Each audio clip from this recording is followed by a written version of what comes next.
When they said goodbye to their spouse this morning, their husband, they didn't mean goodbye forever. But that's exactly what many families are now facing as they mourn the loss of loved ones to another mass shooting in this country. A gunman opened fire at a rail yard in San Jose, killing 9 people before turning the gun on himself. Here are the names of those victims. Alex Fritsch, he was initially in critical condition, but overnight died at a hospital. Top Test Jeff Singh, a father of 2 who had just returned from vacation. Adrian Beleza, at 29, he was the youngest victim. Lars Lane, a father, husband, and grandfather.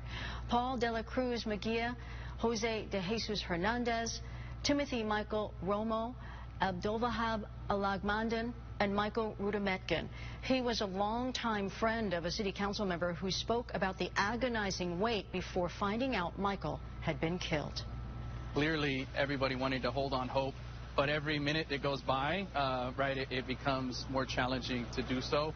This family and community pain has become all too common in the U.S., and the number is dizzying. According to the Gun Violence Archive, there have been 232 mass shootings in the U.S. this year.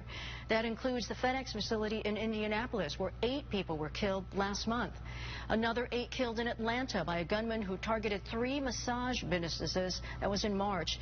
The majority of the victims were Asian women. A week after that, a gunman killed 10 people at a supermarket in Colorado, including a police officer who was the first to respond to the scene.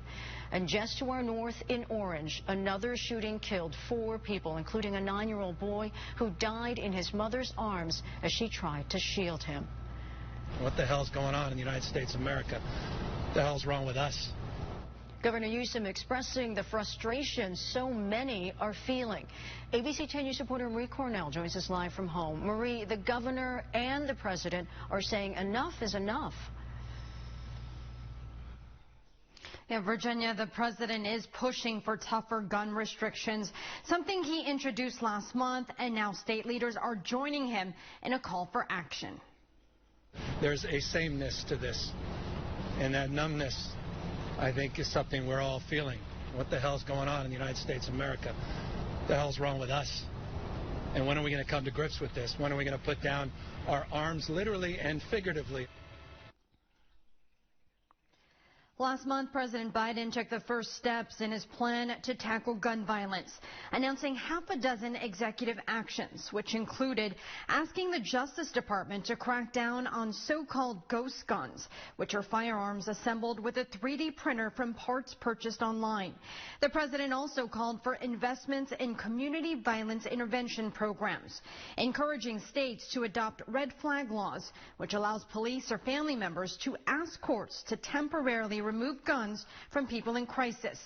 And now the president is calling on Congress to take action, calling on the Senate to pass bills that strengthen background checks on the purchase of firearms.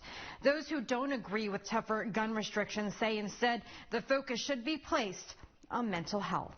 Reporting from home, Marie Cornell, ABC 10 News. Thank you, Marie.